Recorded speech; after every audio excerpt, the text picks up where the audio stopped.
In about 12 hours, I'm going to be going to a place that I haven't been in almost 9 years. I have no idea how this is going to go. This is either going to go extremely well, or it'll be an absolute disaster. And I am not sure which one it's going to be. But I guess we'll find out together. My first video, I think I came off a little melodramatic, and I really don't want that to set the tone for this series because that's not what I have intended for it. The purpose of this is to document me going back to this place because I feel like it's important and I want to be able to keep those memories in a collected space. I think making this public would be good for other people too. For that reason, I am not going to say where I'm going.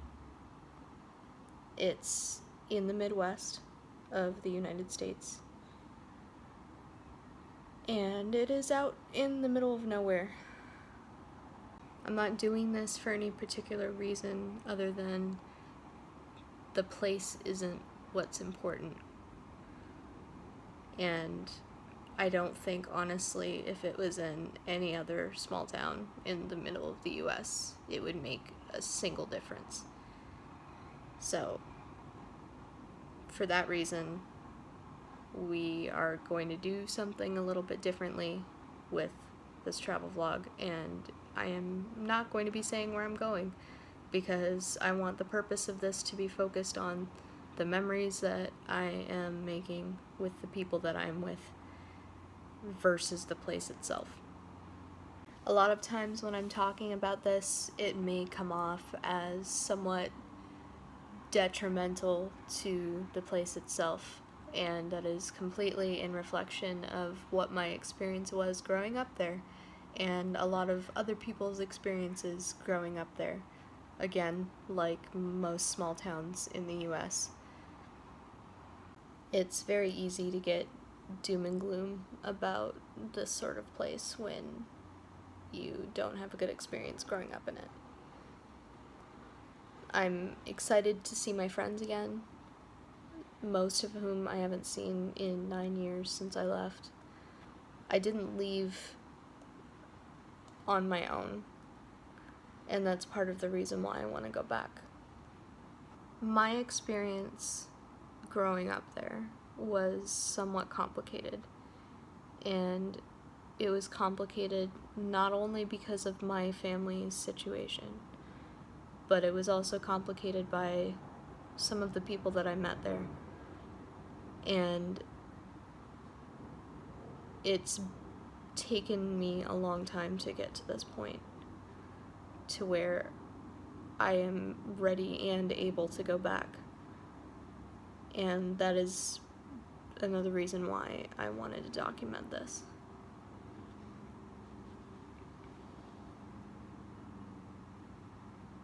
When I was in kindergarten, my parents divorced, and I spent the next 10 years of my life going back and forth from this place to 2 hours away where my mom lived every other weekend.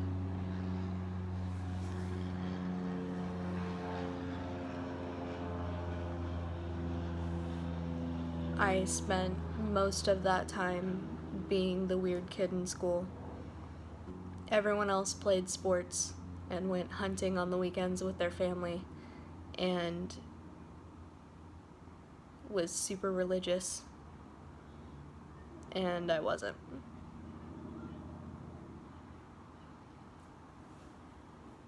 We did go to church, which is its own complication. I'm really hoping that I don't run into anyone that I used to go to church with because of that.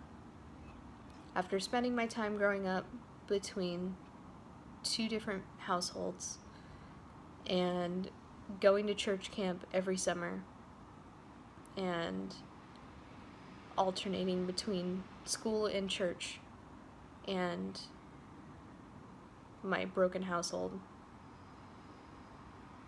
I got into high school, and when I started figuring out who I was, I wound up meeting a very bad person that took advantage of that. At the start of my junior year, my dad moved back to Washington State, where his side of the family is from, because he needed to take care of my grandparents. This led into me staying with my grandparents, and also led into a situation where there was a rumor being spread that he had abandoned me, which I found out from a friend of mine, not from the people that had spread the rumor themselves. Obviously, none of them would come up to me. They were all church members, and I was not part of the church at that point, and therefore none of them would talk to me about it. I had to find out from other people, which is always a great way to find out that your dad abandoned you, especially when he's still talking to you, just a few states away. During that year is also when I met said terrible person, and we were dating. There's a possibility that I might run into him. I don't know if he's even there anymore, but if I don't, that'd be great. And I hope that I don't. My mom did not like that situation. However, being 16 kind of clouds your judgment on certain things. And even though she didn't handle it the best way, I wound up moving in with my mom in the middle of the school year. So I moved 2 hours away on Valentine's Day. And I had a day to say goodbye to everyone that time. I finished up my junior year 2 hours away. And by the end of that school year, I did not have a good relationship with my mom. I wound up asking her if I could move back in with my dad, and she said that that was fine. I packed up my stuff. My dad and my stepmom at the time drove over as a road trip to come and see me. They were staying with friends, and I packed up all my stuff in their car, and I got a few days to say goodbye again, this time for real, to anyone that I could, but for the most part, the person that I was with wanted me to stay with him, so I didn't get to say goodbye to a whole lot of people. I left on June 7th, 2011, and I have not been back since. And it feels like I just sort of got pulled out. I didn't leave of my own choice, which is weird because as much as I had been trying my entire childhood to get out of that place, and as much as I wanted to move to Washington State, and as much as I had been waiting for the opportunity like this to happen, this isn't the way that I wanted it to happen. And because of that, I've always just sort of felt like I've had unresolved business in that place. It has taken me a very long time to make sense of what happened with that, but here we are. Again, the purpose of this isn't to reflect on all of the bad things that happened and all of the reasons why I'm nervous to go. I really want this series to be a reflection on the good things that happened, and I really hope that I can make what I want happen on this trip. I really hope that I can spend time with people that I haven't seen in 9 years, and we can talk about how messed up our whole growing up situation was, and how weird it all was, and I hope that we can do that in a good way and in a constructive way, rather than getting sucked into it further. I have been back to visit my mom in a different part of the state since, but I have not been able to go back to where I am visiting. I just haven't been able to. It hasn't been the right time to do it. Things just haven't worked out. And because it's taken me so long to sort of sort out psychologically some of the things that happened, it just hasn't felt right. I'm 25 now, and it's well past time to go back. At this point, it feels like something I need to do, and I think that is the reason why it's the right time to do it. Again, there's going to be a lot of this that's going to be emotional, and I don't want it to come off as being melodramatic or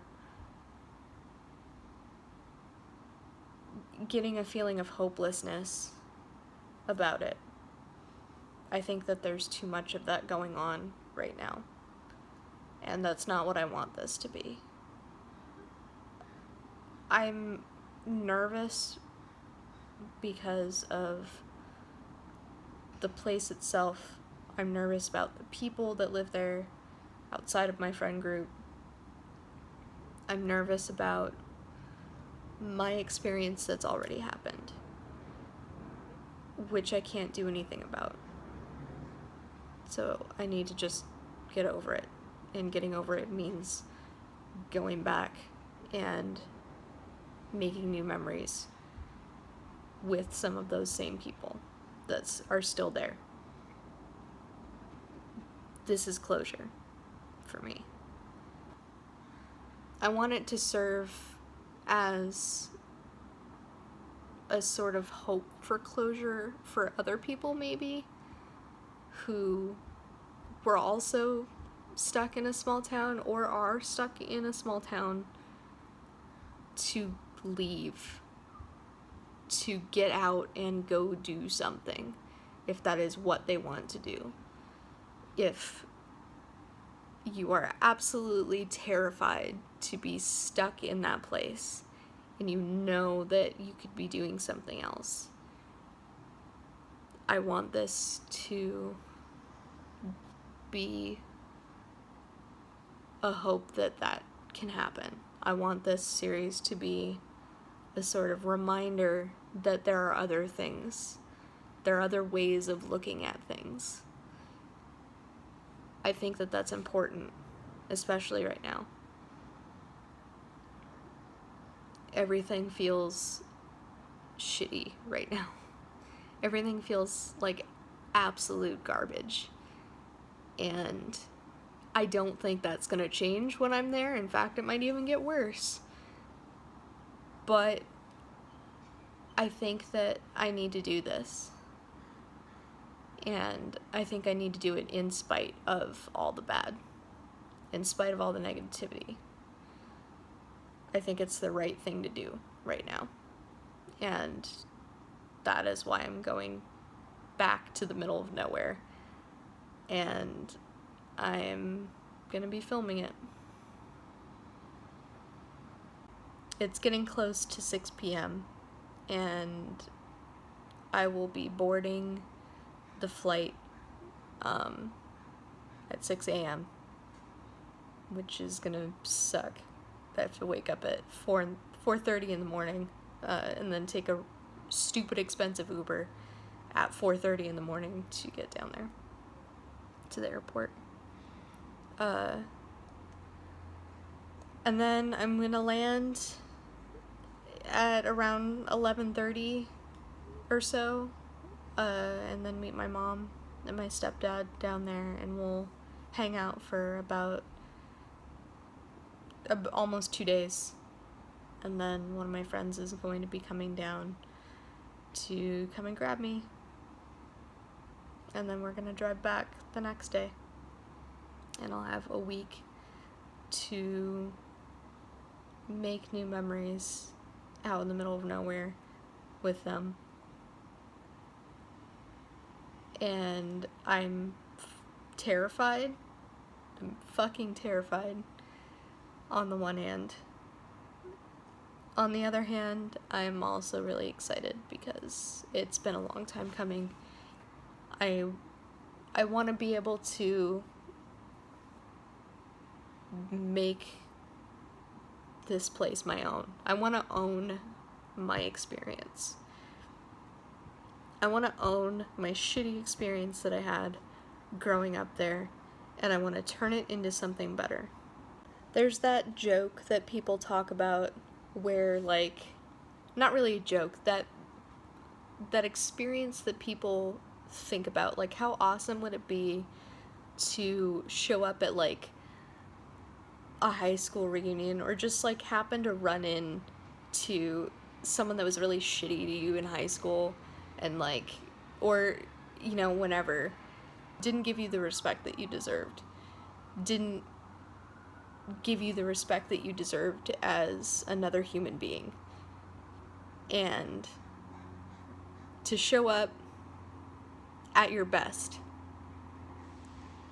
and to be able to say, yeah, I fucking did it. I left the fucking small town. I moved to a city that I'd been waiting for my whole life. And I did it with no help from you. And I never needed your help. Never needed your approval.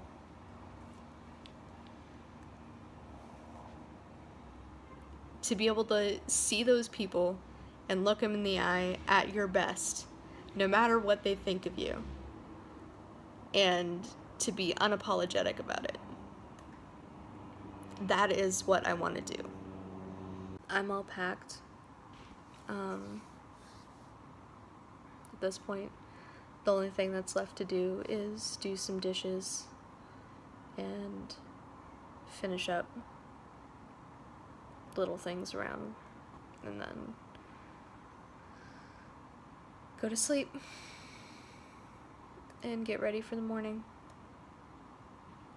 I'll post this before I go to bed. But yeah, catch you on the flip side.